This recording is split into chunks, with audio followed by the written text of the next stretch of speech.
இன்னைக்கு ரெசிபி வந்து சீரக சம்பா வச்சு சிக்கன் பிரியாணியும் சிக்கன் ஃப்ரையும் தாங்க.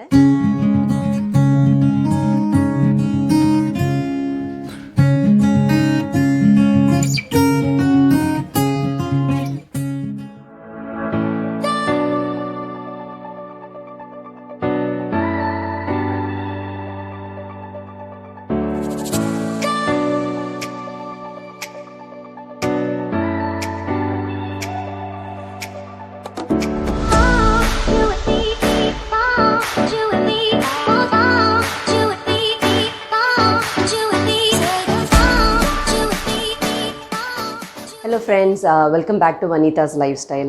எல்லோரும் எப்படி இருக்கீங்க? நீங்கள் இதுதான் ஃபஸ்ட் டைம் என்னோடய சேனல் பார்க்குறதா இருந்தால் ப்ளீஸ் சப்ஸ்கிரைப் பண்ணுங்கள், பக்கத்துலேயே பெல் ஐக்கான் கிளிக் பண்ணுங்கள். இன்றைக்கி ரெசிபி வந்து சீரக சம்பா வச்சு சிக்கன் பிரியாணியும் சிக்கன் ஃப்ரையும் தாங்க. வாங்க ரெசிபி பார்க்கலாம்.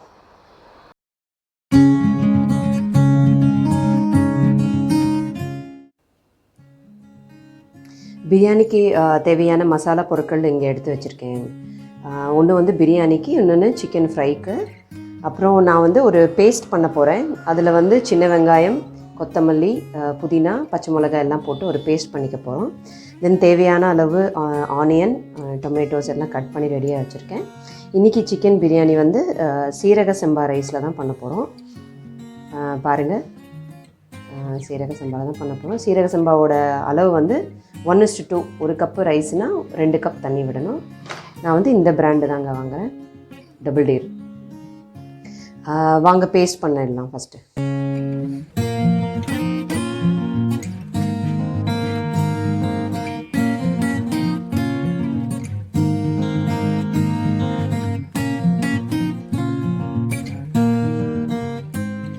பாருங்கள், கொத்தமல்லி, புதினா, பச்சை மிளகாய், சின்ன வெங்காயம் பேஸ்ட் ரெடியாக இருக்குது. வாங்க அடுத்து பிரியாணிக்கு ஸ்டார்ட் பண்ணிடலாம். பிரியாணி பண்ணுறதுக்கு ஒரு பெரிய குக்கர் எடுத்திருக்கேங்க. அதில் equal amount of refined oil பாதி ஊற்றிட்டு பாதி நெய் ஊற்றிருக்கேன். ஆக்சுவலாக அந்த கிளிப்பிங் கொஞ்சம் கட் ஆகிடுச்சு.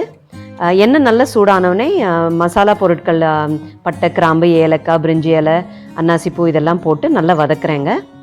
அடுத்து நல்ல ஒரு 2 பெரிய வெங்காயம் போட்டுட்டு, வெங்காயம் வதங்கிறதுக்கு கொஞ்சமாக சால்ட் போட்டு வெங்காயத்தை நல்லா வதக்கிறேங்க.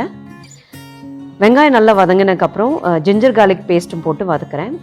இதெல்லாம் நல்லா வதங்கினதுக்கப்புறம் இந்த அரைச்சி வச்சுருக்கோம் இல்லையா, அந்த பேஸ்ட்டு, சின்ன வெங்காயம், கொத்தமல்லி, பச்சை மிளகாய், இதெல்லாம் அந்த பேஸ்ட்டை போடுறேன். அதில் கொஞ்சம் பேஸ்ட்டை நான் தனியாக எடுத்து வைக்கிறேன். ஜஸ்ட் கொஞ்சம் தான், அதை சிக்கன் கிரேவிக்கு ஊற்றுறதுக்கு டேஸ்ட்டை என்ஹான்ஸ் பண்ணி கொடுக்கும். அதனால் அது எடுத்து வைக்கிறேன். இதெல்லாம் வதக்கினதுக்கப்புறம் தக்காளியும் போடுறேன். எல்லாத்தையும் நல்லா வதக்குறேங்க.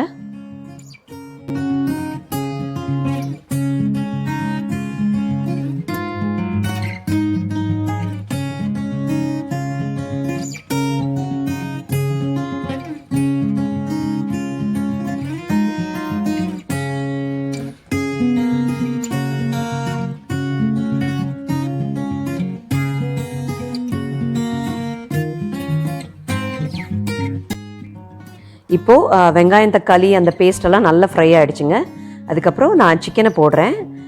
சிக்கனை வந்து நல்லா அந்த ஆயில்லையும் மசாலாலையும் கொஞ்சம் நேரம் நல்லா ஃப்ரை பண்ணுங்கள். உடனே எல்லாம் தண்ணி ஊற்றி எல்லாம் பண்ணிடாதீங்க.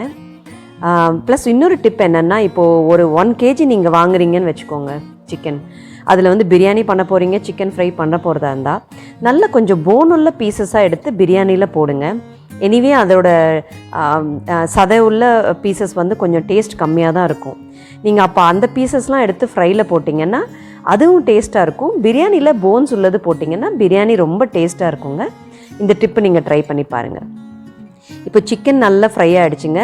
இதுக்கு வந்து நல்ல பெரிய ஸ்பூனில் 2 ஸ்பூன் நான் தனியாத்தூள் போடுறேன். தேவையான அளவு, உங்கள் ஃபேமிலிக்கு தேவையான அளவு நல்ல காரம் போடுங்க. என் ஃபேமிலிக்கு ஒரு நல்ல பெரிய ஸ்பூன், 1 ஸ்பூன் சில்லித்தூள் போட்டிருக்கேன். அப்புறம் தேவையான அளவு உப்பு எல்லாம் போட்டு கொஞ்சம் ஃப்ரை பண்ணக்கப்புறம் நல்லா தயிர் ஊற்றுனேங்க. நல்ல ஒரு 2-3 ஸ்பூன் நல்ல பெரிய ஸ்பூன் அளவு தயிர் ஊற்றி ஃப்ரை பண்ணி மூடி வச்சுட்டேங்க. தண்ணியெல்லாம் எதுவுமே விடலை.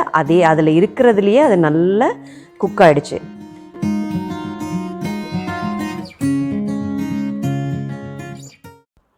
இதுக்கு நடுவுலங்க நான் சீரக சம்பா ரைஸ்க்கு தேவையான அளவு தண்ணியை வந்து நான் ஆல்ரெடி சூடு பண்ணி வச்சுருக்கேன். எப்போவுமே வந்து நீங்கள் பிரியாணியில் அரிசிக்கு ஏற்ற அளவு தண்ணி ஊற்றும்போது கோல்டு தண்ணி எடுத்து ஊற்றாதீங்க. அது வந்து என்ன ஆகும்னா உங்களோட இப்போது ஆல்ரெடி வதங்கின பொருள்லாம் வந்து அதோட டெம்பரேச்சர் அப்படியே குறைஞ்சிரும் நீங்கள் பச்சை தண்ணி ஊற்றுனா. இதே நீங்கள் சூடாக இருக்கிற தண்ணியை ஊற்றுனீங்கன்னா அதே டெம்பரேச்சரில் அப்படியே மெயின்டைன் ஆகும். இதுவும் டேஸ்ட்டுக்கு என்ஹான்ஸ் பண்ணி கொடுக்கும். இந்த டிப்பும் ட்ரை பண்ணி பாருங்கள். ஸோ நான் அரிசி தேவையான எவ்வளோ அரிசி ஊற வச்சுருந்தேனோ அதெல்லாம் போட்டுட்டு எல்லாமே நல்லா கொதி வந்துருச்சுங்க. எண்டில் ஒரு 2 ஸ்பூன் நெய் போட்டு 2 ஸ்பூன் லெமன் ஜூஸ் ஊற்றி நான் குக்கரை மூடி வைக்கிறேங்க.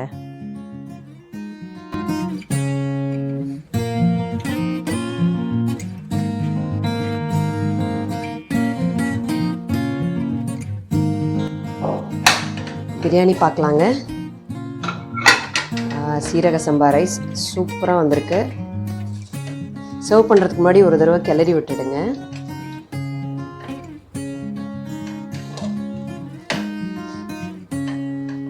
நல்லா அடி பிடிக்காமல் சூப்பராக வந்திருக்குங்க.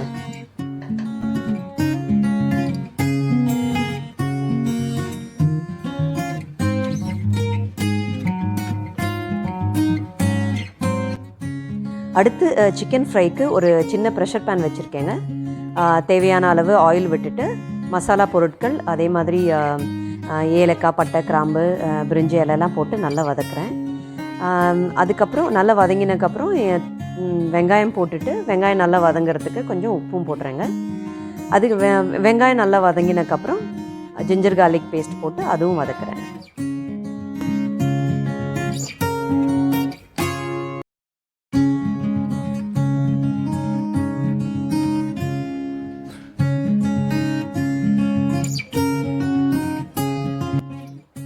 அடுத்து வந்து நான் சொன்னேன் இல்லைங்க, அந்த க்ரீன் பேஸ்ட்டு மிச்சம் எடுத்து வச்சுருந்தேன்னு சொல்லிவிட்டு அதையும் போட்டுட்டு தக்காளியும் போட்டு நல்லா வதக்குறேங்க. நான் இந்த பொருட்களெல்லாம் நல்லா வதங்கினதுக்கப்புறம் சிக்கனை போட்டு வதக்குறேன்.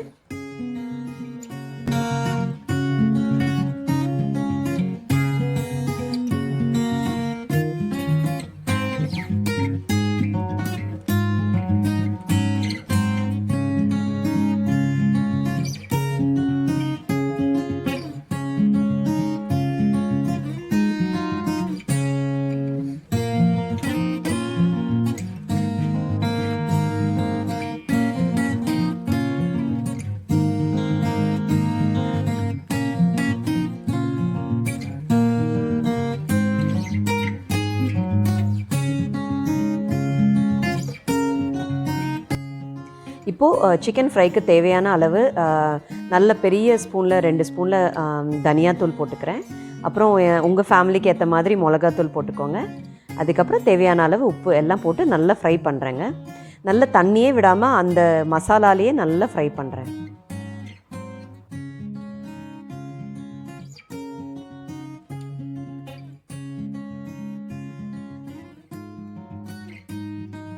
இப்போது வதக்கின சிக்கனோட நல்ல 3 ஸ்பூன் அளவு தயிர் ஊற்றுறேன். தண்ணியே ஊற்றாமல் ஜஸ்ட் இந்த மசாலாலே நல்லா சிக்கனை ஃப்ரை பண்ணுறேங்க. இதெல்லாம் வதக்கிட்டு மூடி போட்டு மூடிட்டு ஸ்லோ குக் தாங்க பண்ணுறேன் நான்.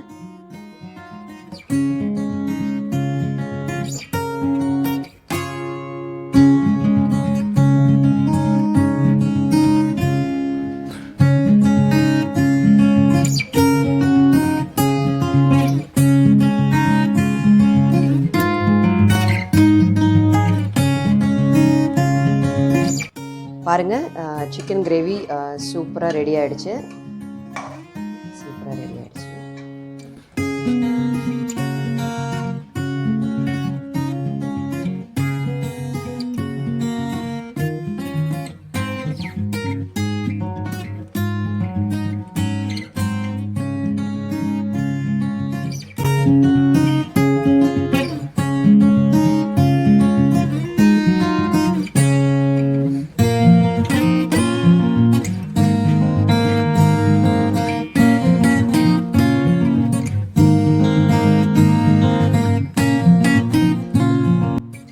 Friends, chicken biryani, chicken fry, raita எல்லாம் சூப்பராக ரெடி ஆகிடுச்சு.